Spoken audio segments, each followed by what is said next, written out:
Ya, beri tepuk tangan sekali lagi buat Mas Karyono Wibowo.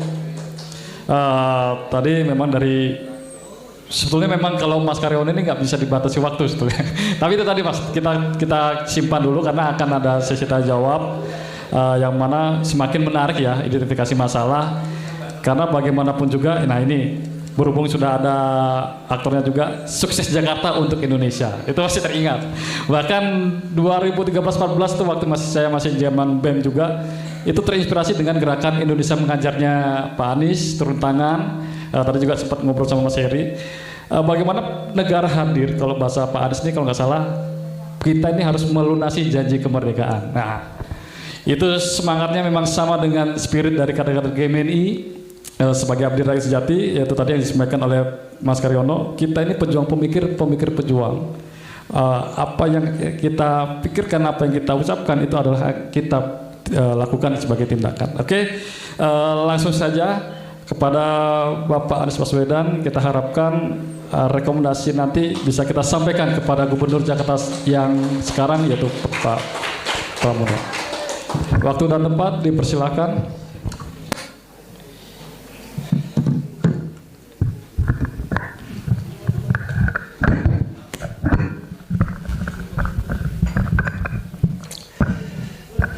Assalamualaikum warahmatullahi wabarakatuh. Selamat siang, salam sejahtera untuk semuanya. Izinkan saya menyapa begitu banyak tokoh-tokoh ini berkumpul siang hari ini.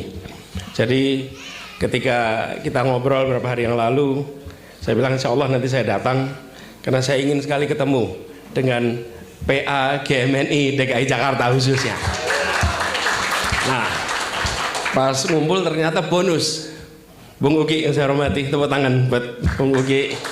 Ada Pak Sukoco, ini saya kenal beliau ketika masih hakim, bukan hakim, komisi yudisial, kemudian juga ketua di sini Bung Aryo dan juga Bung Rio, dan hadir bersama kita juga Bung Riano. Izin waktu itu saya nggak bisa hadir secara fisik ketika mantu, dan yang selalu mendampingi saya di sini Bang Riko Sinaga. Yang ini saya nggak berani panggil Bung, saya bilang. Ini masih Bang terus ini sekarang, masih Bang terus. Kalau Bang itu artinya ukurannya agak besar, Pak. Bung Yusuf Blagur yang biasa nulis konsisten, dan semua rekan-rekan pembicara. Insya Allah pasangan besok Pak Karyono. Kemudian Bung Susmono. Memang kalau bahasa Jawa itu tulisnya A, tapi bacanya O. Kalau tulisnya O, bacanya O. Jadi Daryono. Kalau nulisnya O, harusnya Daryono. Memang tulisnya A. Bung Ibeng moderator dan semua teman-teman yang saya sangat hormati. Betul-betul sebuah kehormatan bisa ikut berbagi pikiran, berbagi gagasan dalam sebuah serial diskusi yang nantinya menuju ke Konverda. Menurut saya kasih catatan dulu sebelum sampai ngomong temanya ini. Ini kan 5 kali ya. Jadi pejuang pemikir, pemikir pejuang itu diwujudkan betul dalam rangkaian ini. Iya. Biasanya kalau ada Konverda Musda ya sudah langsung Konverda Musda, bukan? Lah ini berpikir dulu 5 kali. Baru kemudian nanti Konverda. Kalau enggak kan pejuang saja tanpa pemikir, benar? Nah, ini cocok ini sudah. Cocok. Jadi berpikir 5 seri baru nanti Konverda. Dan harapannya nanti ujungnya akan punya gagasan untuk disampaikan. Nah, tema yang dibawa teman-teman, komitmen negara hadir atas layanan jaminan sosial, pendidikan dan kesehatan. Saya mau refleksi sedikit mengingat ketika saya mulai bertugas di Jakarta. Nomor satu, saya tidak pernah mengira akan dapat tugas di Jakarta. Itu semua tahu ceritanya. Saya tidak pernah mengira. Dan ketika saya mulai tugas, dimulainya dari mana? Saat berkampanye. Saat berkampanye itulah saya merasakan. Tadi Bung Ibeng cerita Gerakan Indonesia Mengajar. Kami itu ngumpulkan anak-anak terbaik, ditugaskan di pelosok-pelosok terjauh. Nah, ketika saya tugas ikut proses kampanye, ternyata kemiskinan ekstrim itu adanya di sini. Bukan di tempat yang jauh, di sini. Kekayaan ekstrim adanya di sini, kemiskinan ekstrim juga adanya di sini. Masuk di kampung-kampung yang kita tidak bisa membedakan ini siang, sore, malam, atau pagi. Padat, kumuh, luar biasa. Lalu masalah lingkungan hidup, kerusakan yang ekstrimnya ada di sini. Kita merasakan, paling sederhana Pak, kita ini kan sholat 5 waktu. Ambil wudhu di Ciganjur, habis itu acaranya di Penjaringan, airnya rasanya beda Pak. Yang di utara seperti ada minyaknya, yang di selatan terasa segar. Lingkungan hidupnya pun terasa setiap hari, beda sekali.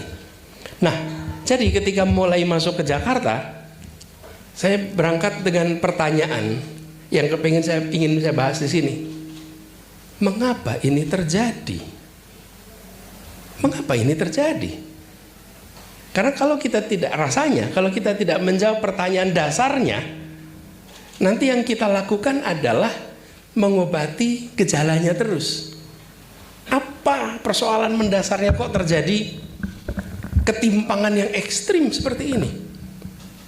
Dan kalau kita ingat tadi pesan pendiri Republik Bung Karno, Bung Hatta dan generasinya, dan pidatonya Bung Karno 1 Juni.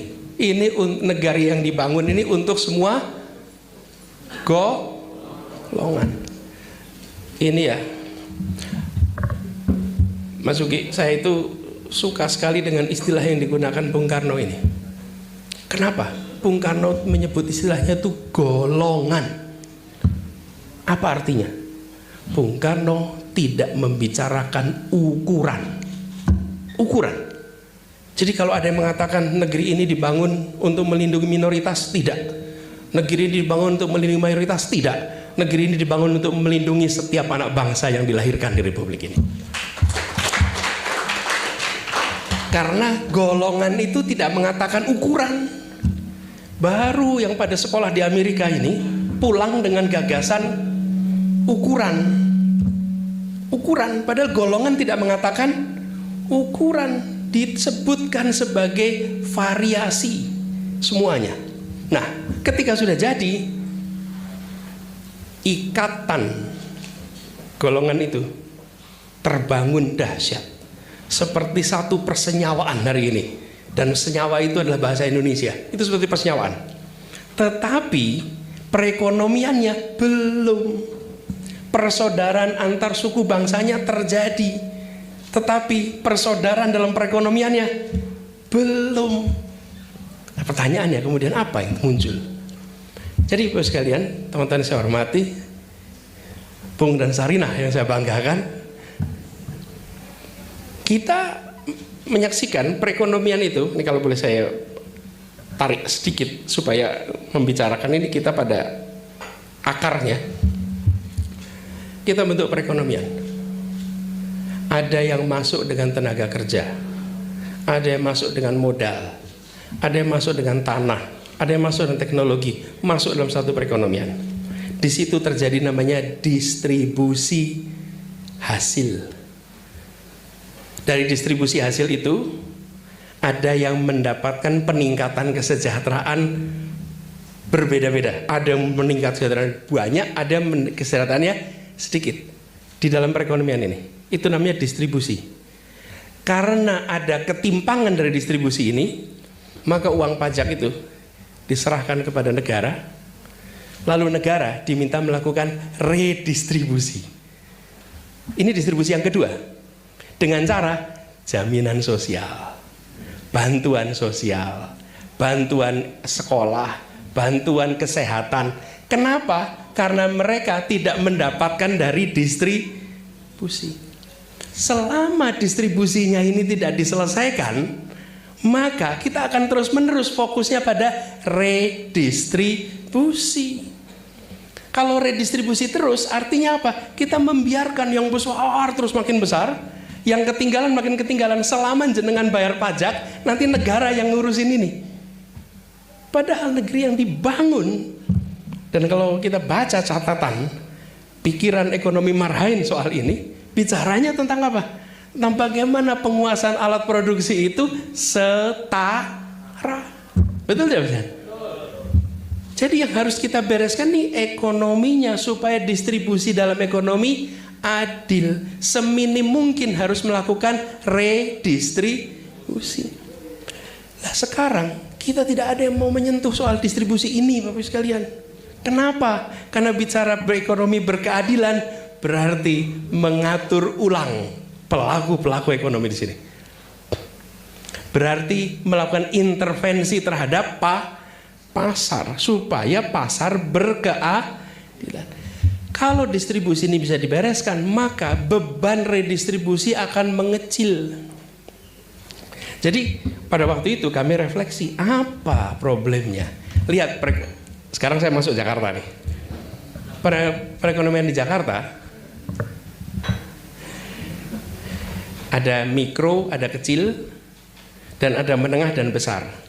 Statistiknya yang mikro dan kecil 97 sampai 98% dari jumlah pelaku. Yang besar dan menengah jumlahnya 2 sampai 3%. Tapi 2-3% itu menguasai hampir 80% perekonomian. Ini problem nih. Jadi kita sampai kapanpun membereskan redistribusi, selama distribusi di sini tidak dikoreksi sulit. Lalu kami mengambil prinsipnya begini: membesarkan yang kecil tanpa mengecilkan yang besar.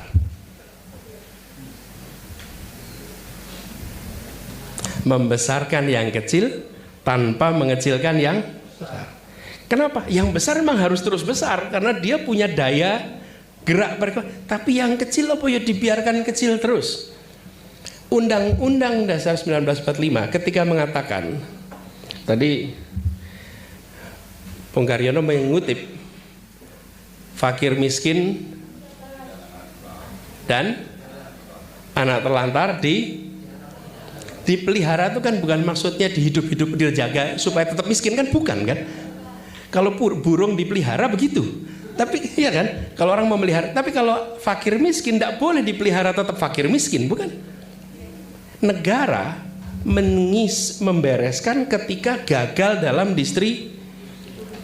Jadi ini refleksi aja apa yang kemudian dikerjakan. Saya kemudian cek yang disebut mikro kecil, kenapa tidak berkembang di Jakarta pada waktu itu.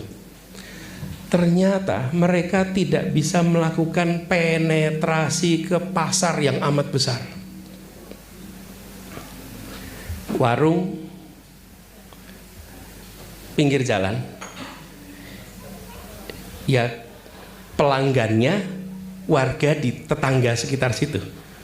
Warung pojokan gang, ya pelanggannya orang yang berada di gang situ. Sementara kalau yang besar, dia bisa menjangkau semua. Lah, padahal Jakarta itu memiliki pasar digital yang luar biasa besar. Nah, di sini kemudian kita coba eksperimen, Pak. Memasukkan pelaku kecil itu ke dalam pasar raksasa. Namanya pasar digital. Saya cek yang punya izin usaha mikro kecil, namanya IUMK. Kalau sekarang namanya diubah ini, sekarang namanya menjadi NIB, nomor induk berusaha. Dulu namanya IUMK. Yang punya IUMK pada waktu itu tidak lebih dari 20.000. Bayangkan Mas sekalian, perekonomian Jakarta yang mikro, yang punya izin hanya 20. Apa yang dikerjakan? Membagi izin. Datang kemana-mana, semua pelaku ekonomi diberi izin dan diberi NPWP. Begitu mereka punya izin NPWP, mereka akan bisa masuk ke dalam perekonomian. Lalu mereka bisa jualan online, lalu customernya dari mana-mana. Dan saya ingat Pak, waktu itu di Kebut itu, izin usaha itu jumlahnya dari 20-an ribu pada saat saya selesai mau keluar itu jumlahnya hampir 400.000 usaha. Dari 20.000 menjadi 400.000 usaha yang masuk. Sekarang menurut data di sini mungkin harus cek yang terbaru ya, tapi paling nggak pada waktu itu 380-an sekian pada saat kami keluar. Apa yang terjadi? Ini sebuah usaha untuk membesarkan yang kecil supaya mereka masuk. Suatu ketika saya mampir pecel lele makan malam. Pas makan malam pecel lele, ini kan serombongan makan pecel lele jam 10-an malam. Udah pesen, itu pecel lelenya itu tidak kunjung datang. Jadi lama-lama saya tanya, coba dong tanyain. Wah, lama betul, nggak datang-datang. Terus yang punya pecel lele itu mendatangi, Pak Gub, mohon maaf Pak Gub, ini sedang melayani pesanan online.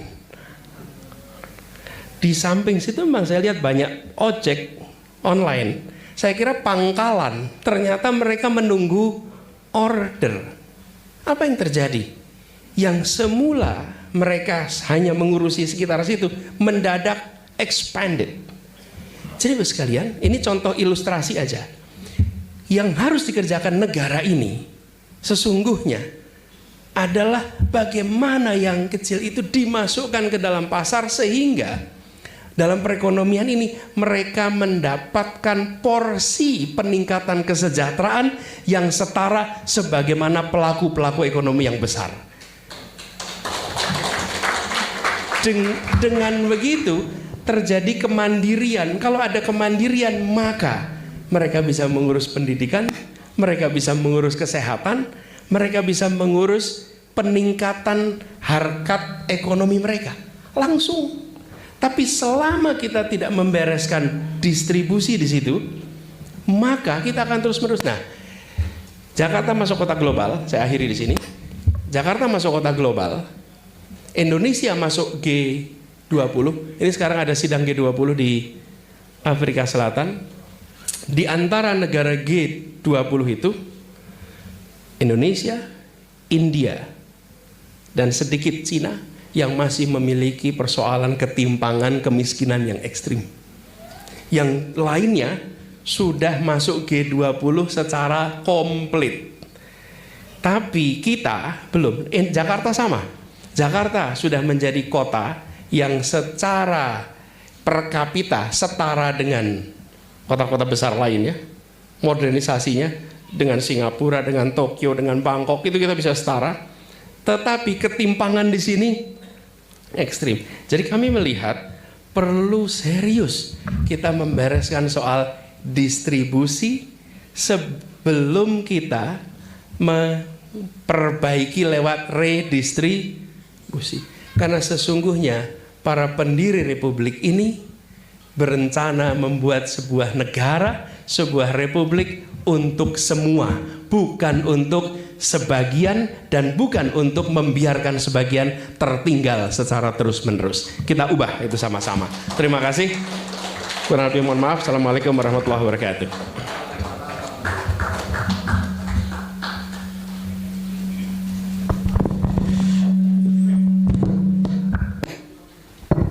Baik, terima kasih Pak Anies Baswedan. Sekali lagi bisa beri aplaus dulu. Walaupun tadi yang disampaikan juga sangat prihatin ya, bahwa Jakarta kota global, apalagi di menyongsong 500 tahun, ternyata seperti yang disampaikan oleh Pak Anies, Jakarta ini masih tergolong ketimpangan ekstrim, dan itu beliau sendiri yang merasakan ketika menjabat sebagai kepala daerah Jakarta. Banyak persoalan ketimpangan, salah satunya adalah kesenjangan dari masyarakat yang kaya dengan yang miskin begitu. Nah, ini yang akan menjadi diskusi kita lebih mendalam lagi. Jadi arahan dari panitia tadi juga menyampaikan, karena ini juga waktu terbatas, jadi tolong maksimalkan juga berikan masukan ataupun pernyataan kepada para narasumber. Nanti kita batasi tiga penanya dulu ya. Sesi pertama ini saya buka untuk diskusinya kepada 3 baik penanggap ataupun penanya. Silakan 1, 2, 3 ya. Oke. Masnya dulu. Yang kotak. Ya, sebutkan nama dan dari mana.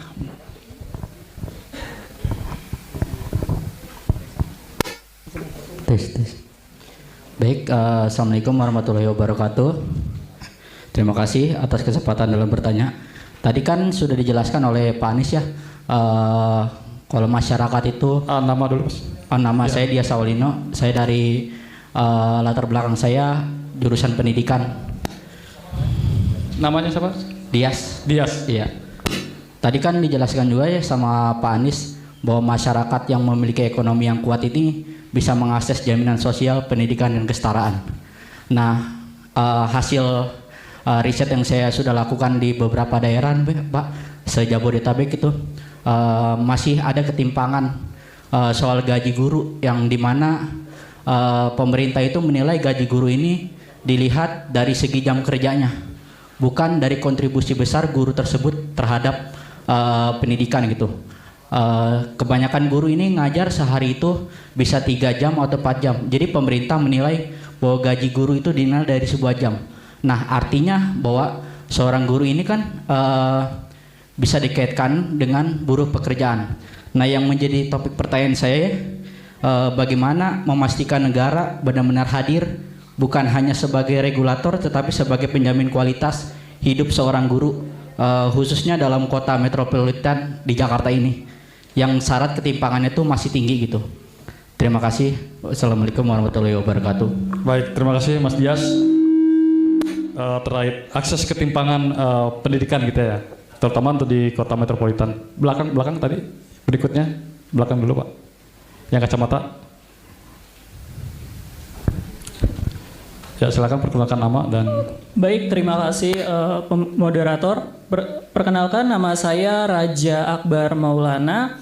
Pertanyaan saya ingin saya tujukan kepada Pak Anies Baswedan. Tadi Pak Anies Baswedan sempat mereview masalah air ya, yang mana mengkomparasikan di 2 daerah, dan ini punya kausalitas juga sebetulnya dengan isu yang sedang hangat ini, yaitu climate change atau perubahan iklim.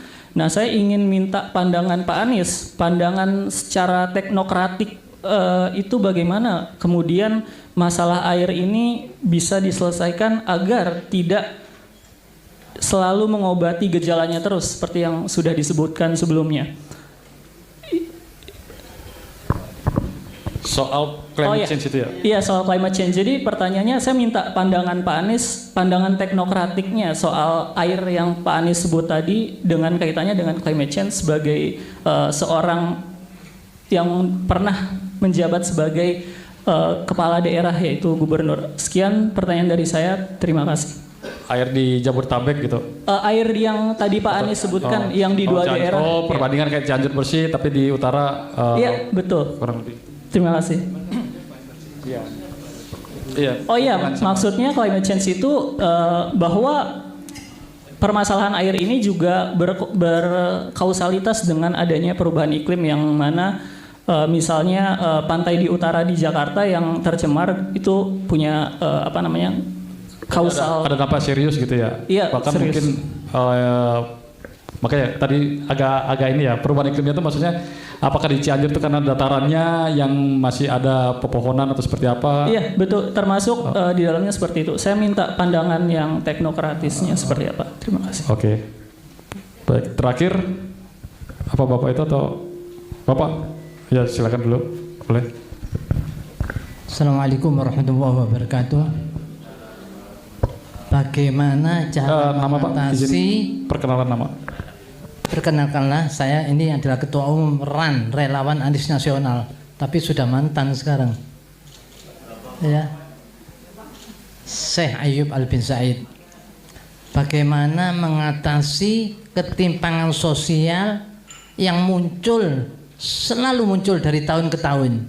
Nah, ini kita harus ada solusinya supaya rakyat ini sejahtera, apalagi Jakarta ini masih banyak daerah-daerah kumuh, ya, sangat banyak daerah-daerah kumuh. Ini bagaimana cara mengatasinya? Ini saya tujukan kepada salah satu panelis yang akan menjawab. Wassalamualaikum warahmatullahi wabarakatuh. Waalaikumsalam. Oke. Sudah ada 3 penanya ya. Jadi harapannya sebenarnya juga bisa memberikan tanggapan ataupun masukan dalam diskusi kita hari ini. Ya. Oh boleh satu lagi ya berarti ya. Yang untuk perempuan. Ada yang dari perempuan, gender? Sarah, ntar. Perempuan dulu. Sebelum kita bungkus, satu lagi untuk yang perempuan. Sarina. Sarina. Oke, mungkin sambil ini dulu Pak. Ya, 3 tadi menarik adalah satu adalah soal pendidikan. Bagaimana ada ketimpangan dan ini masih sering terjadi bahwa pembayar atau pembiayaan dari gaji guru itu dihitung karena ukuran jam gitu ya. Jam mengajar, bukan karena kontribusi para guru ini untuk mendidik atau mencerdaskan kehidupan bangsa. Kemudian yang kedua terkait perubahan iklim, mungkin nanti bisa disambung juga seperti apa penyelesaiannya dan apa yang perlu dilakukan dalam hal bagaimana adanya ketimpangan dari dalam air bersih itu tadi ya, penyediaan air bersih, karena ini mungkin apakah dampak perubahan iklim ataupun dampak dari ekologi sosial yang ada di daerah Jabodetabek. Kemudian terakhir terkait solusinya apa mengatasi ketimpangan sosial yang memang selalu tahun ke tahun masih terjadi begitu. Baik, yang pertama apakah Pak Anies bisa dulu atau bisa digabung juga itu Pak?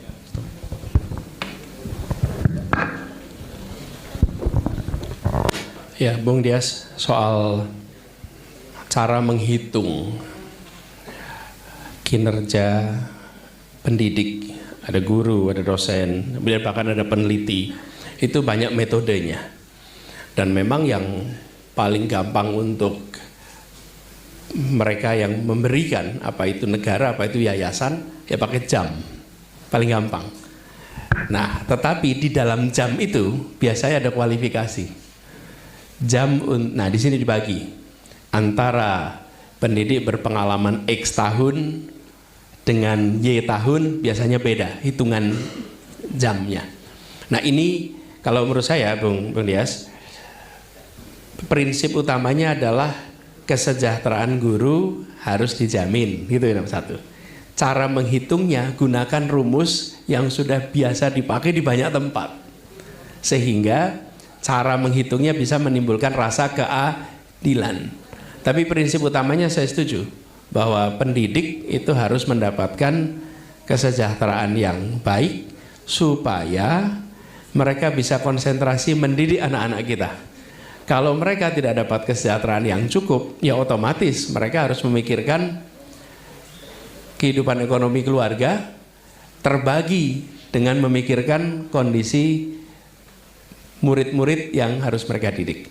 Nah, idealnya dari pemerintah pusat memiliki pedoman, idealnya, supaya jadi pegangan.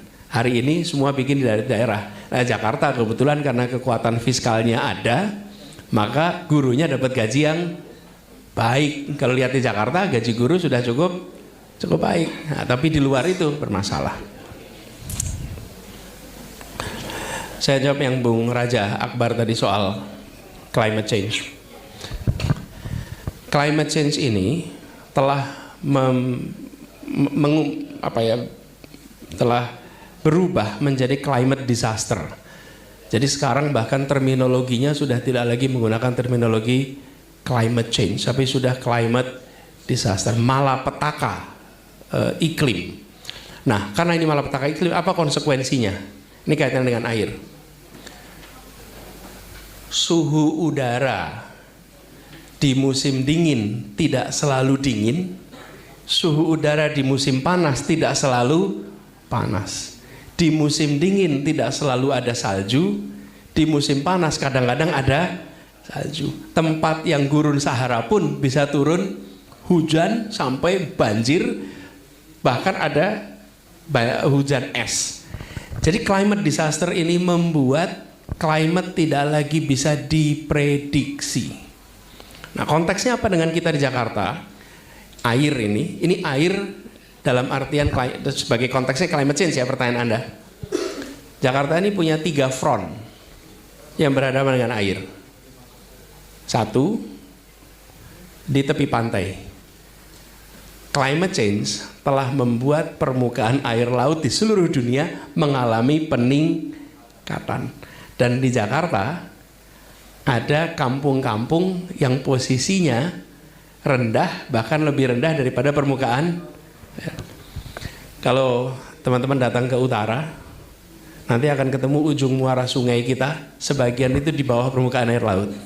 Ada pompa raksasa, itu mengangkat air itu sampai 3 meter. Karena muara sungai kita lebih rendah daripada air laut. Itu di utara itu berjejer itu. Nah, apa solusinya? Solusi di situ ada tanggul laut yang sekarang dibangun. Tanggul laut itu supaya air tidak masuk, air laut yang naik tidak masuk ke daratan. Itu front pertama.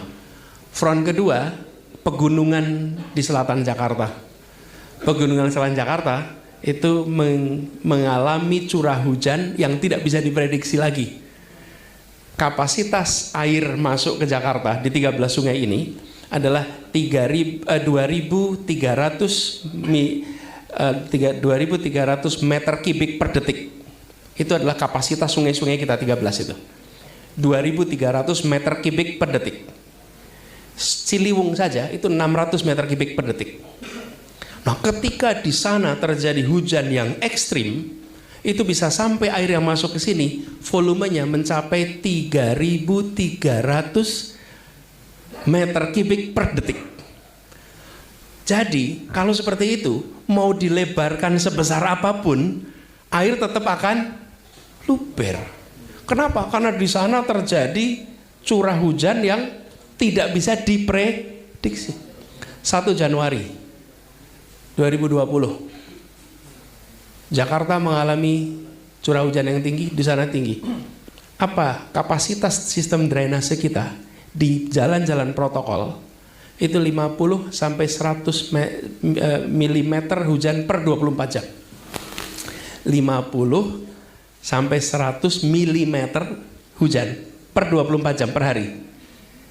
Nah, hujan yang jatuh pada waktu itu 370 mm dalam hitungan waktu 8 jam.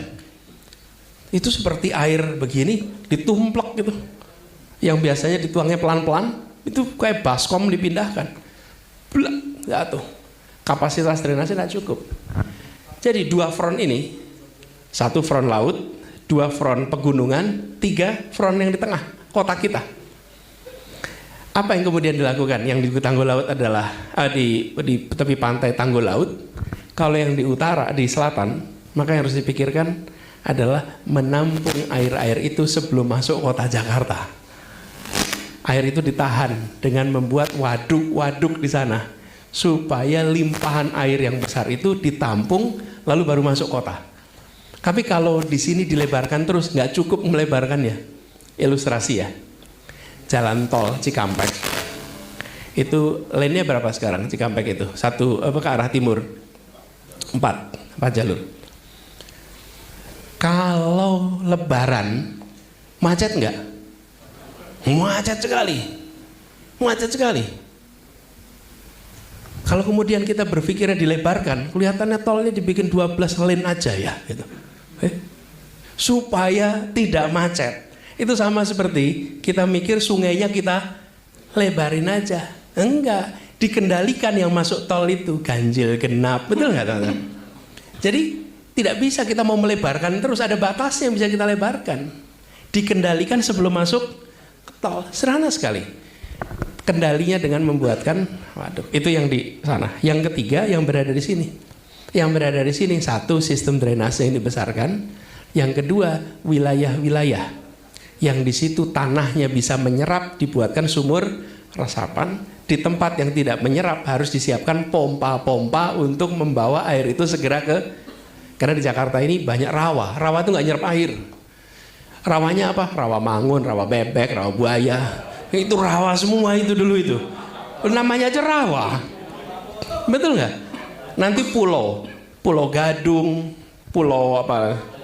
Pulau Gebang, itu semua dulunya adalah memang kawasan cekung yang nggak nyerap air. Nah di tempat begitu tarik ketika volume air meningkat. Jadi 3 front ini harus dikendalikan. Kalau itu tidak dikerjakan, ya kita punya tantangan yang besar.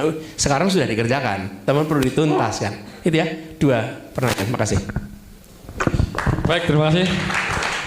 Gimana Mas Dija sama Bung Raja? Bisa dipahami ya? Terakhir, ini untuk ketimpangan sosial kepada Mas Mono ya, nanti bisa sedikit memberikan tanggapan tadi.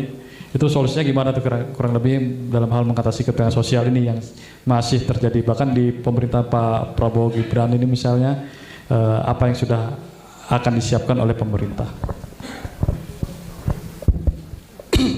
Ya, terima kasih. Jadi soal ketimpangan sosial itu memang keruwetan yang banyak perspektif. Nah, ada ideologi, ada ini. Dan Kemensos itu sebenarnya persoalan yang ditangani di hilir. Nah, ketimpangan ini kan problem struktur sosial. Hulunya itu di negara yang kita inginkan ini seperti apa? Negara yang kita inginkan seperti apa? Seperti tadi kita sudah saling menyampaikan tadi, negara yang kita inginkan negara semua untuk semua. Semua bisa terfasilitasi, ya kan? Tetapi ada ketimpangan. Gitu. Nah, itulah problem yang dihilir, yang berusaha ditangani oleh Kemensos ya. Kita yang ketimpa lah kira-kira. Nah, problem kalau di hulu, di strukturnya makin baik seperti yang kita inginkan, sebenarnya hilir nggak ada masalah. Kementerian Sosial itu nggak ada, tidak apa-apa. Karena kan udah tidak ada masalah sosial ekonomi harus ditangani. Nah, kalau negara itu makin sejahtera ya, adil dan makmur kan nggak perlu lagi. Mungkin pasal 34 itu udah kita delete saja. Karena kan cita-citanya kan kita merdeka itu memang mau keluar dari ketimpangan yang diciptakan oleh kolonialisme, penjajahan, sehingga anak bisa sekolah, tidak hanya sekolah hanya sampai ongko loro, semua bisa sampai perguruan tinggi gratis, kesehatan gratis, semua didorong oleh negara, rakyat makin berdaya.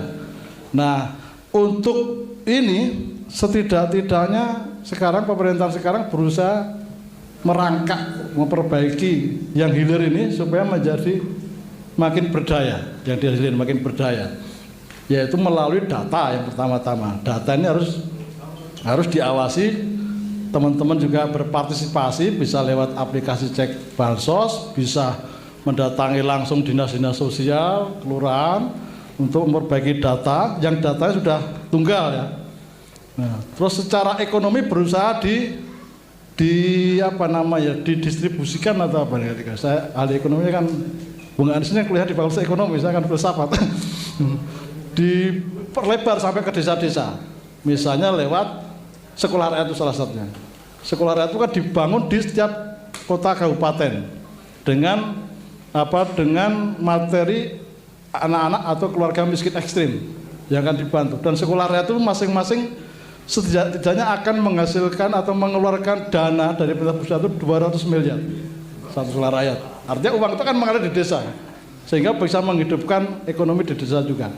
Kemudian lewat koperasi desa juga yang besar juga, terus lewat MBG, terus juga lewat sekolah yang materinya unggulan. Materi unggulan sekolah Garuda ini kan rencananya mau dibangun juga di desa juga. Jadi kenapa orang itu ke Jakarta kalau tiap lebaran, kita lebaran saya naik kereta itu, saya sering dari Tangerang naik kereta sampai Jakarta itu melihat orang di pinggir rel semua. Tiap lebaran hampir. Kenapa orang ke sini? Ya karena struktur ekonominya nggak perlu, orang masih datang ke sini ke Jakarta untuk mencari remah-remah itu. Nah, jadi kalau makin banyak kegiatan ekonomi di desa atau di daerah sepinggiran, saya kira orang tidak akan lagi mengandalkan Jakarta sebagai alat untuk mencari yang tadi itu. Nah, ini strukturnya bisa seperti yang digital game ini berdasarkan kekuatan mahal yang menang. Kalau kita dalam kota global Jakarta, Jakarta dulu bersih itu ditopang oleh sistem kolonial dan perbudakan. Ya kan? Kita merdeka seperti ini malah awur-awur, nggak sanggup memperbaiki kota. Mungkin kesadaran partisipasi masyarakat juga harus lebih besar ketimbang ekonomi tadi yang tadi itu bisa berjalan sehingga antara jarak kota dan desa itu tidak semakin jauh. Urbanisasi itu bisa dihilangkan kalau di desa juga ada ketertarikan atau kesejahteraan ekonomi yang diberikan. Kalau tidak ada ya begitulah kita. Artinya tadi lembaga sosial ini akan hanya akan memberi bantuan-bantuan saja, tidak menciptakan masyarakat yang berdaya. Sementara negara yang berdaya itu harus rakyatnya berdaya. Maka simbol Kemensos tidak begini sekarang ini, Mas Boy. Tapi begini kan. Ya dikasih tapi harus segera begini gitu. Tetapi ya struktur inilah yang harus diperbarui juga bersama dengan para politisi, Mas Rio, GMNI berjuang untuk membangun negara yang diinginkan para pendiri bangsa, terutama para Republikan yang ada, yang membangun republik berdasarkan Pancasila, preambule yang saya kira sudah jelas juga, seperti juga di pidato Bung Karno Pancasila 1 Juni. Terima kasih. Baik, beri tepuk tangan dulu. Ya. Terakhir, mungkin Mas Karyono ada yang mau sampaikan? Ya, menanggapi. Iya. Tadi pertanyaannya ke Bung Anies tadi yang soal guru tadi ya. Guru dinilai dari gaji guru dinilai dari jam mengajar itu sebenarnya bukan bukan pedoman utama gitu loh. Jadi itu adalah beban guru ya, beban guru atau dosen minimal misalnya mengajar dalam 1 minggu itu 24 jam. Itu juga memang harus begitu. Guru dan dosen memang ada minimal mengajar itu sekian jam gitu. Nah, saya kira itu bukan satu hal yang prinsipil ya. Justru itu juga menuntut tanggung jawab guru atau dosen. Yang paling penting justru adalah bagaimana agar dunia pendidikan itu tidak masuk dalam ranah liberalisasi ya, di mana lembaga pendidikan hanya didesain untuk kepentingan profit oriented. Itu yang merusak peradaban. Ini adalah melanggar prinsip-prinsip nilai-nilai pendidikan sebagaimana diajarkan oleh Ki Hajar Dewantara misalnya. Nah, itu yang perlu kita kritisi. Bagaimana juga kemudian penggunaan anggaran pendidikan 20% dari postur APBN ya, sesuai dengan amanat Undang-Undang Dasar. Itu yang perlu kita kritisi. Apakah anggaran 20% ya itu digunakan ya untuk meningkatkan kualitas pendidikan ya, sarana dan prasarana pendidikan. Nah, bagaimana kita memastikan agar dana 20% pendidikan itu tidak dikorup? Itu penting. Nah, dan itu tadi saya membaca ya, mungkin kita semua satu pendapat lah bahwa terjadi pergeseran value terkait dengan pendidikan, pergeseran nilai ya dari zaman Indonesia ya, merdeka ya, paradigma founding fathers kita terhadap dunia pendidikan hari ini bergeser. Pendidikan didesain dulu untuk membangun peradaban ya, itu adalah masuk dalam ranah kewajiban negara. Itu hak setiap warga negara untuk memperoleh pendidikan setara dia. Tadi disinggung program pendidikan di zaman kolonial ada diskriminasi di situ. Ya, ada sekolah Ongkoloro, ada sekolah khusus untuk bangsawan, ada sekolah khusus untuk dan sebagainya. Nah, pertanyaannya apakah praktek pendidikan di zaman kolonial ya itu sudah hilang? No. Ya. Secara substansi masih ada esensinya gitu ya. Nah, masih ada diskriminasi, masih ada banyak tadi terjadi ketidakadilan, baik itu akses pendidikan, kualitas pendidikan di berbagai daerah, ada kesenjangan, ada disparitas antara perkotaan dan pedesaan yang tinggal di daerah pulau terluar dan sebagainya. Nah, itu yang perlu kita kritisi sebenarnya. Nah, bagaimana menghasilkan kualitas pendidikan yang mampu menjawab berbagai tantangan zaman? Revolusi industri 5.0 ya, kedepannya lagi seperti apa? Nah, kalau produk pendidikan seperti sekarang ini, ya faktanya kita dalam beberapa hal ya Bung Anies, ya kita tertinggal loh, ya tertinggal. Nggak bicara teknologi, aduh kita kalah dengan negara-negara tetangga kita. Nah, juga kemudian tenaga kerja kita, ya kita kalah dengan Filipina misalnya, ya. TKI itu kan ada hubungannya dengan kualitas pendidikan kita, gitu. Nah itu kemudian udah nggak usah panjang-panjang, nggak cukup waktunya.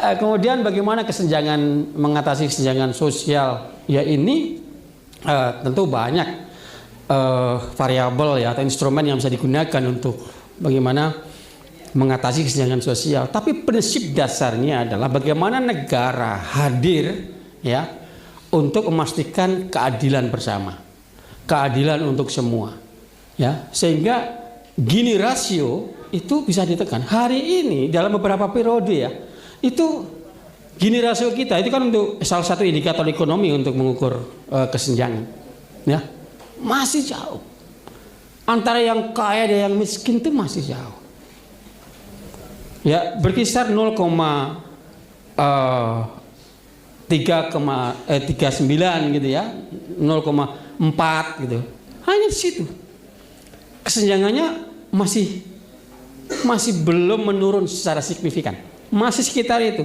0,4, 0,399 ya, 0, artinya apa? Kesenjangannya masih terjadi.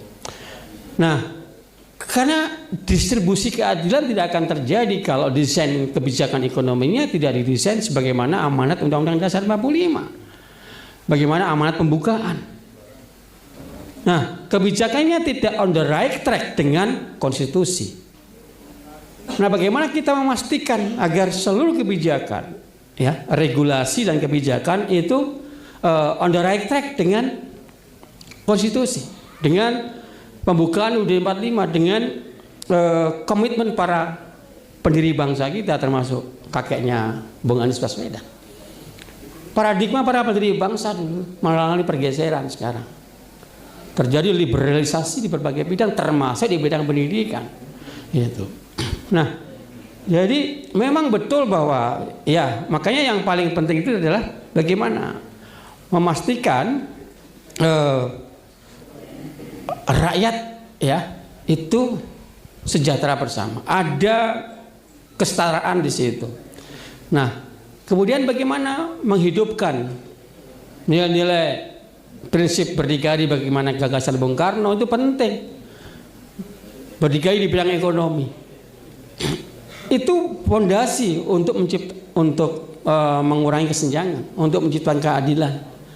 Nah, hari ini apakah kita masih berdikari di bidang ekonomi? Oh, saya kira enggak. Kita masih dikontrol ya oleh World Bank, oleh IMF ya, oleh lembaga-lembaga dunia dan juga oleh negara lain gitu. Jadi kesenjangan itu berkorelasi dengan berbagai hal kebijakan ya. Kalau jaminan sosial, bantuan sosial ya, itu kan ketika sebenarnya itu dibutuhkan ya Bung Anies ya, Bung Susmono. Ya, ketika negara dalam keadaan krisis ya, di mana rakyat susah makan, susah mendapatkan pekerjaan. Ya kan? Nah, baru ada tuh jaminan program MBG, itu kan sebenarnya kan nggak gimana ya, kalau menurut saya nggak terlalu urgent gitu loh ya, kalau negara itu berhasil untuk meningkatkan kesejahteraan masyarakat. Saya kira itu Bung Ibeng. Terima kasih. Baik, Terima kasih Mas Karyono. Terakhir mungkin yang dari perempuan tadi masih ditagih. Oh ya, silakan yang belakang. Satu lagi sebelum kita closing statement. Satu lagi ya, sebutkan nama dan dari mana. Perkenalkan, nama saya Rafa Dananta dari DPK Gemini UNAS. Saya mau nanya kepada Pak Anies. Oh, namanya Rafa. Iya. Tadi itu saya tersentuh dengan mikro menjadi besar, besar tetap besar. Dan itu Pak Anies tuh menyebutkan kalau misalkan bisa dibantu dengan menggunakan NPWP, betul Pak? Nah, terus kalau menurut saya yang saya tahu itu kalau NPWP itu kita mendaftarkan NPWP itu berarti kita diwajibkan untuk membayar pajak. Dan setahu saya kalau wirausaha itu minimal penghasilan 500 juta itu dikenakan pajak. Dan kalau bisa kita lihat sekarang itu ekonomi itu semakin tinggi dan penghasilan itu semakin rendah. Nah, itu bagaimana Pak kalau misalkan kita tidak mampu untuk membayar pajak yang bisa kebilang untuk kita yang mikro itu tuh besar lah gitu Pak. Terima kasih Pak. Ya, terima kasih Rafa. Tadi yang teringat-ingat itu membesarkan yang kecil tanpa mengecilkan yang besar, kurang lebih seperti itu ya. Dan tadi menarik juga karena saran untuk penggunaan NPWP ini bagaimana nanti regulasi ataupun yang dilakukan oleh masyarakat, apalagi pelaku UMKM itu sendiri. Oke, gini, saya tadi malah nggak bahas NPWP sebetulnya. Yang dibahas namanya IUMK. Jadi Raffi bukan NPWP, IUNK, izin usaha mikro kecil. Kalau punya IUMK bisa masuk ke dalam pasar online. Tapi kalau nggak punya IUMK nggak bisa, ya cuman jualannya di situ-situ aja. Tadi jadi idenya adalah membuat, lihat nih kok bisa ya pasar sebesar Jakarta diisi online-nya itulah produk-produk menengah ke atas. Waktu itu kalau bakery pasti bakery yang menengah ke atas. Kalau masakan pasti dari restoran yang menengah ke atas. Lah terus yang kecil-kecil ini kok nggak masuk di pasar online. Karena itulah kemudian dibagi. Dan Raffi ini cerita sedikit nih.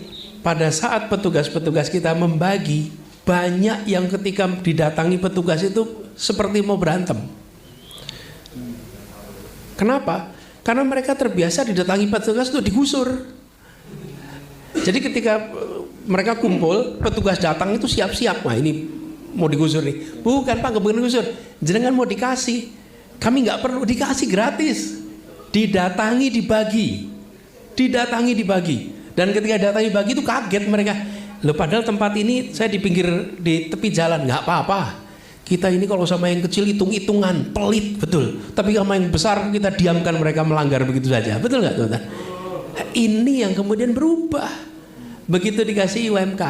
Nah konsekuensi kalau berjualan online harus punya NPWP. Tapi isinya pada IUMK-nya itu yang penting. Tapi juga ini bacaan saya nih, Mas. Tentang kenapa kok kesadaran soal pajak itu menjadi meningkat. Justru karena ada ini nih. Dulu kalau petugas pajak datang itu masuk ke restoran, dia cuman ngobrol sama pemilik restoran. Penjualan bulan ini berapa? Lalu saling mengira-ngira. Betul kan? Yang punya restoran bilang kira-kira segini, petugas pajak enggak kok ini laku, itu nego itu di situ. Dengan adanya ini, semua transaksi tercatat. Tapi juga mereka jadi merasa, duh dipajakin lagi, kena pajak lagi, kena pajak lagi.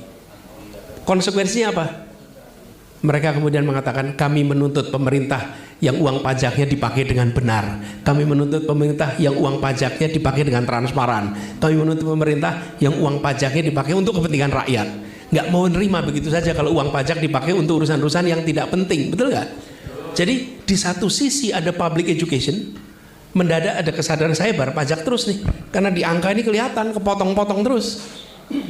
Itu positifnya, dan konsekuensinya menuntut kepada demokrasi kita untuk bisa memberikan kebijakan yang pro kepada kepentingan rakyat. Nah, jadi Raffi bukan NPWP tapi IUMK, itu yang apa kita dorong.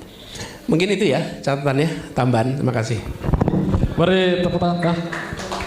Siap. Sekali ya, tanggapan atau tanggapan aja? Ya, tanggapan aja. Oke, baiklah. Nama saya Yulianto Widira Harjo. Bicara ketimpangan sosial, sebenarnya problem di kita ini kan adalah problem kemiskinan struktural, bukan cuma sekedar kemiskinan, sehingga penyelesaiannya pun harus penyelesaian struktural. Ya. Makanya saya sempat diskusi sama beberapa teman di Badan Pengentasan Kemiskinan.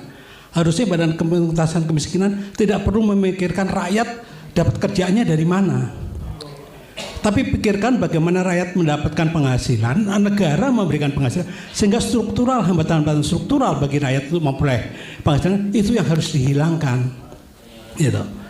Oleh karena itu bagi saya, karena negara itu punya kewajiban untuk menghilangkan ketimpangan sosial, salah satunya adalah struktur daripada kebijakan-kebijakan pemerintah yang menghambat bagi kesejahteraan rakyat, itu yang harus dihilangkan. Dan kalau perlu melakukan distribusi terhadap pendapatan negara. Selama ini kan pendapatan negara hanya dipakai berdasarkan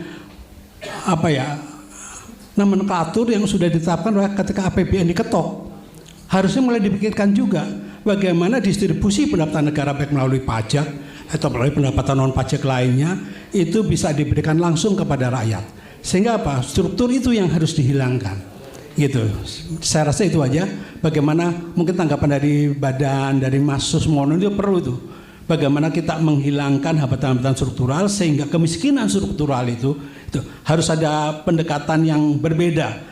Kalau cuma pendekatan konvensional, buka lapangan kerja lah, kemudian bikin apa, itu nggak akan menyelesaikan. Tetap aja miskin. Walaupun UMP DKI adalah 5 juta hari ini, tetapi dia akan tetap miskin karena ketimpangan sosialnya adalah tidak terselesaikan oleh UMP yang 5 juta itu. Maka pendekatan struktural harus juga dilakukan dalam rangka mengentaskan kemiskinan struktural ini. Sekian dan terima kasih. Beri tepuk tangan buat Mas Yuli. Jadi sekaligus untuk closing statement ya.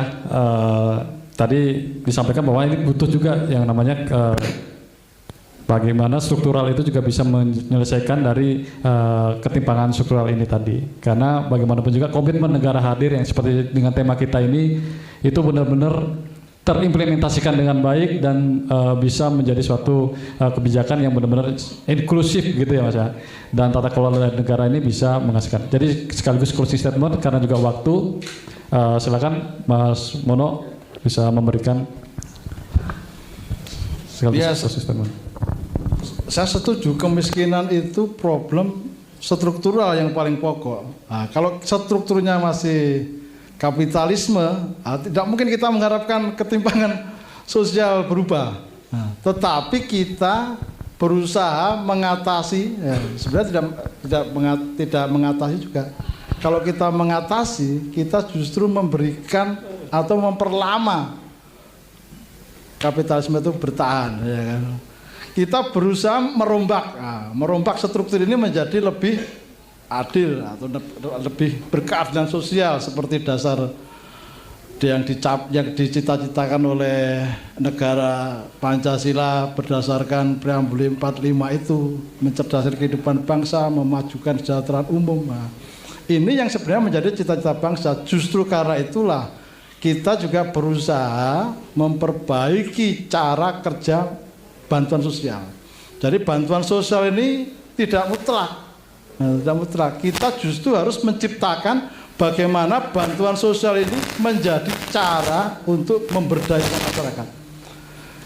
Kalau bantuan sosial itu hanya semakin mana rakyat menjadi seneng ya, terima bantuan, ini salah ini.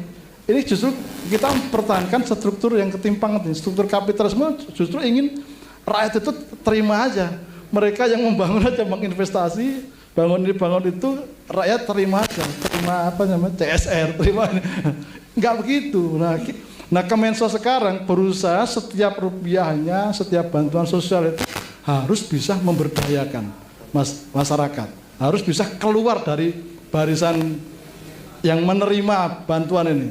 Maka bantuan sosial dibatasi 5 tahun. Kalau sudah sampai 5 tahun nggak bisa, ya dipaksa dengan hormat keluar, atau dengan hormat mengajukan lulus dari kehidupan yang menerima bantuan ini. Maka ada program graduasi. Nah, graduasi inilah orang dinyatakan bangkit dari orang yang menerima bantuan menjadi orang yang berdaya. Inilah yang diharapkan bisa mendapat dukungan dari masyarakat, partisipasi masyarakat dan teman-teman aktivis supaya turut mendorong mindset dari menerima ini. Kadang orang kaya masih pengennya menerima juga, mengurangi jatahnya orang yang mau diberdayakan. Nah, dengan pemberdayaan ini, kalau masyarakatnya berdaya, makin mindsetnya berubah dari masyarakat, Kementerian Sosial, nanti negara saya kira juga mindsetnya tidak memberdayakan, strukturnya berubah juga. Harapannya begitu. Terima kasih. Ya, terima kasih. Itu tadi komitmen negara hadir salah satunya ya. Silakan Pak Anies sekaligus. Meneruskan saja. Yang disampaikan Pak Yulianto itu solid. Jadi karena itulah kita bicara tentang perekonomian harus berubah. Kalau sekarang perekonomian itu namanya market ekonomi, kalau dalam ekonomi Pancasila, istilah dalam ilmu ekonominya namanya social market ekonomi. Karena ekonomi pasar yang berkeadilan sosial. Jadi tetap ekonomi pasar tapi berkeadilan sosial. Nah, disitulah dilakukan perubahan dan negara harus mainkan peran. Kalau di level kota tadi yang dikerjakan, kalau di level nasional, itu perubahannya lebih besar. Nah, jebakannya di sini nih Pak Yulianto, kalau boleh saya sampaikan. Ada pendekatan politis dan ada pendekatan teknokratis di dalam menghadapi kemiskinan dan ketimpangan. Yang disebut sebagai pendekatan politis itu adalah menyenangkan stakeholder, Pak. Kan tujuan politik itu kalau aspek politiknya membahagiakan stakeholder. Stakeholdernya siapa? Ada dari mulai partai sampai rakyat sampai pelaku. Kan tujuannya itu membahagiakan. Itu politis. Teknokratis menyelesaikan masalah. Teknokratis itu gak membahagiakan, tujuannya menyelesaikan masalah. Nah, bantuan-bantuan sosial ini membahagiakan yang miskin tapi tidak menyelesaikan kemiskinan. Ini solusi politisnya. Kalau solusi teknokratisnya pasti struktural. Tidak ada solusi teknokratis nggak struktural. Coba dicek. Struktural apa misalnya? Tadi pembangunan misalnya nih, akses permodalan untuk mikro kecil. Bayangkan struktural nih. Kalau BUMN dapat perintah dari puncak bahwa 40% dari pendanaannya harus masuk mikro, apa yang terjadi coba? OJK diminta mengubah aturan-aturan yang menghambat usaha kecil untuk dapat pinjaman bank. Itu struktural, langsung berubah itu di situ. Bayangkan, ini contoh, membangun rumah itu penyerapan tenaga kerja yang luar biasa. Bangun rumah itu luar biasa, karena tidak ada rumah pakai robot. Rumah itu pasti pakai tenaga. 80% rumah, bahkan di sebagian tempat itu sampai 90% rumah itu dibangun oleh pemilik. Yang dikerjakan kontraktor itu paling 20% maksimal. Tapi kalau pemilik mau bangun rumah nggak bisa pinjam ke bank. Mau renovasi rumah sulit. Kalau itu diubah, apa yang terjadi? Semua orang bisa renovasi, semua orang bisa menyediakan lapangan pekerjaan. Yang kontraktor nih yang bisa dapat akses perbankan. Jadi solusi ini tuh solusi struktural, tapi yang kerjainnya nggak bisa pemerintah provinsi, nggak bisa pemerintah kota, tapi pemerintah. Nah, pendekatan struktural ini sering tidak populer. Kenapa? Tidak menghadirkan tepuk tangan. Kalau yang pendekatan politis, tepuk tangannya langsung. Betul nggak tuh? Betul. Nah, republik ini begitu habis masuk demokrasi, solusinya politis. Yang miskin dibahagiakan, kemiskinannya tidak diselesaikan. Bahagia karena terima bantuan. Bahagia terima bantuan. Tapi nggak selesai kemiskinannya. Yang ini teknokratis. Nah, begitu banyak pemimpin yang dipilih melalui proses politik tidak menggunakan teknokratik untuk menyelesaikan persoalan kemiskinan. Ini yang harus diubah sekarang. Jadi, nah, dan kita hidup di era demokrasi, nggak bisa teknokratik saja. Kalau era Orde Baru bisa teknokratik saja. Seperti contoh, bangun BRI unit desa, bangun KUD, bangun ABRI masuk desa, bangun SD Inpres, bangun puskesmas. Itu teknokratik 100% tanpa diiringi sembako. Kenapa? Lah nggak ada pemilu bebas kok, ya kan? Jadi rejim itu nggak terlalu pusing tentang sikap rakyat pada dirinya, karena itu nggak ada pemilihan. Karena itu dia solusinya teknokratis dan terjadi bukan perubahan. Swasembada pangan itu teknokratik 100%. Hari ini kita masuk iklim demokrasi, maka kita harus menyeimbangkan antara solusi politis dengan solusi teknokratis. Nah, saya melihat sudah 25 tahun ini solusinya kebanyakan politis terus. Mari kita kembalikan teknokrasi untuk memimpin di dalam proses pengambilan keputusan. Terima kasih. Ya.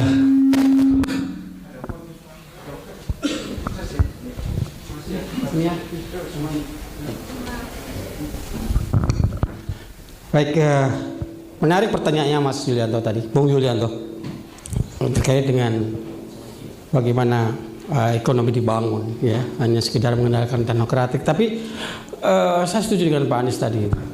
Teknokratik dalam pembangunan ekonomi memang penting gitu ya, tetapi juga jangan mengabaikan aspek filosofis, ya kan, konstitusi, ya, seperti undang-undang dasar. Nah, problemnya adalah, ya, ini tidak terjadi kesinambungan atau keselarasan antara landasan ekonomi secara filosofis, konstitusi, dan teknokratik. Nah, apalagi tadi saya di Orde Baru nggak ada MBG gitu kan, nggak ada. Karena memang ini juga akan mempengaruhi kebijakan ekonomi loh. Perkembangan demokrasi ke sistem demokrasi hari ini menentukan kebijakan. Nah kan, ini ekonomi politik, politiknya dikedepankan, bungkusnya ekonomi gitu ya, bukan ekonomi politik dalam dalam perspektif ekonomi politik gitu, politiknya dikedepankan. Nah, oleh karenanya, karena tidak terjadinya kesinambungan antara landasan filosofis, konstitusi, dan teknokratik, ya tadi, itu akhirnya tidak tercapai tujuan pembangunan nasional yang sudah dibuat di dalam undang-undang dasar. Oleh karenanya perlu ada pokok-pokok haluan negara. Makanya saya di MPR, Pak Bung Anies, saya di Badan Pengkajian MPR. Hari ini sedang menggodok kembali pokok-pokok haluan negara supaya terjadi kesinambungan tadi, gitu. Nah, contoh misalkan Pak Jokowi membangun IKN, ya kan? Nah, jadi kalau pemerintah penggantinya tidak meneruskan gimana? Itu kan kebijakan teknokratis, gitu. Itu ada politisnya, ya kan?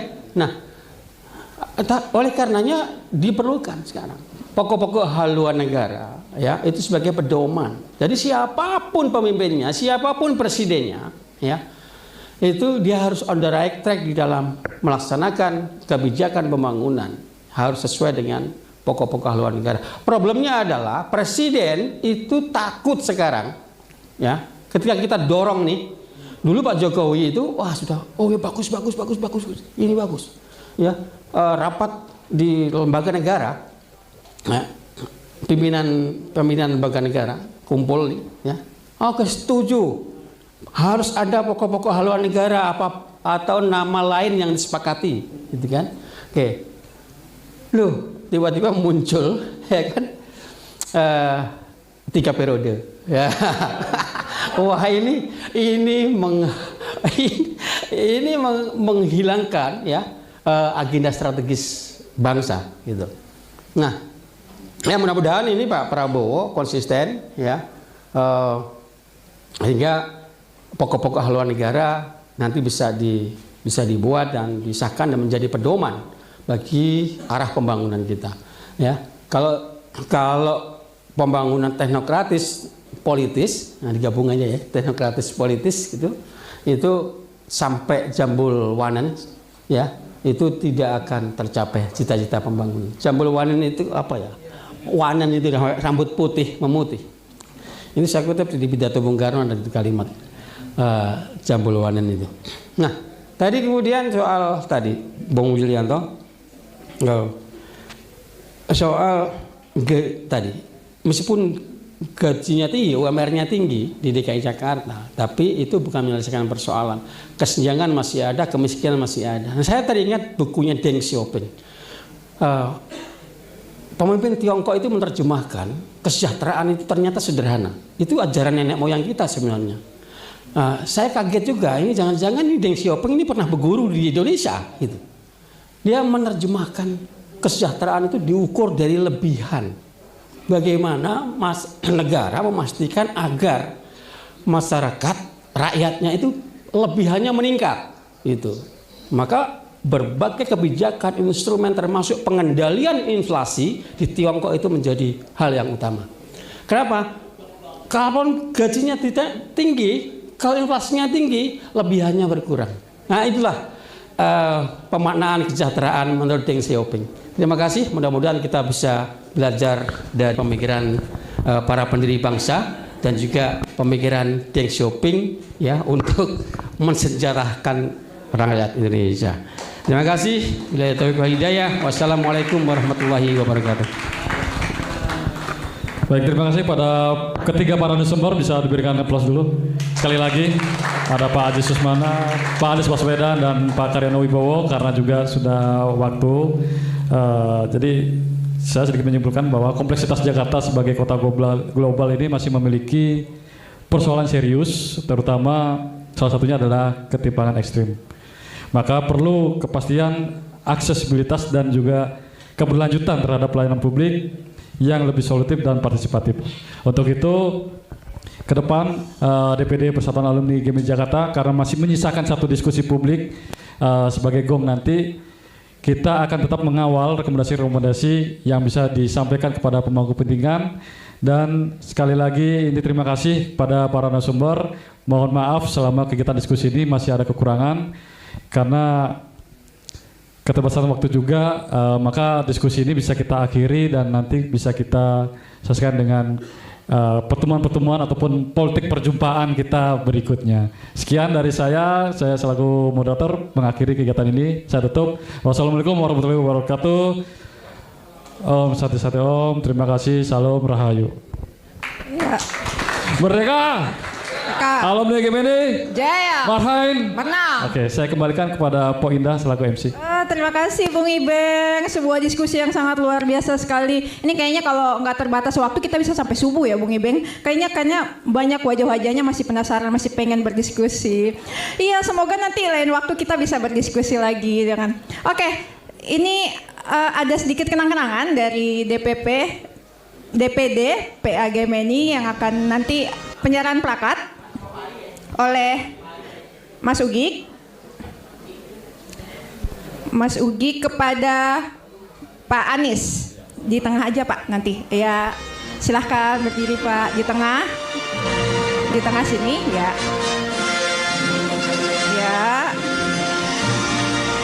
ya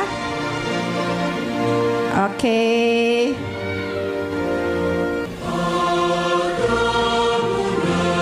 Iya, salaman ya. 1, 2, 3. 1, 2, 3. Oke, terima kasih. Selanjutnya penyerahan plakat oleh Mas Bang Riano kepada Pak Susmana.